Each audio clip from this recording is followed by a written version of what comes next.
Case रोकिबा पई शोभायात्रा बांग्लादेश गणहत्या प्रतिबाद सह दसपल्लारे बेआईन अनुप्रवेशकारीଙ୍କୁ रोकिबा पई रविवार दसपल्लारे एक विराट शोभायात्रा बाहारिला।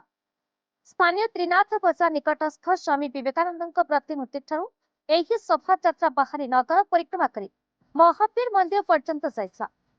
सेठरे बांग्लादेशରେ मृत्युवरण କରିଥିବା हिंदूଙ୍କ उद्देश्य प्रदीप प्रज्वलन कराଯିବା सह अमर आत्मार शांति ପାଇଁ श्री रघुनाथ जीव एवं महावीर निकट प्रार्थना करा।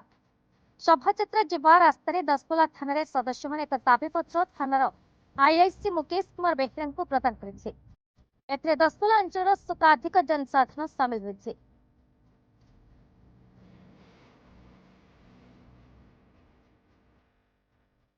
दसपल्लारू पीके Panikkar report be news Odisha.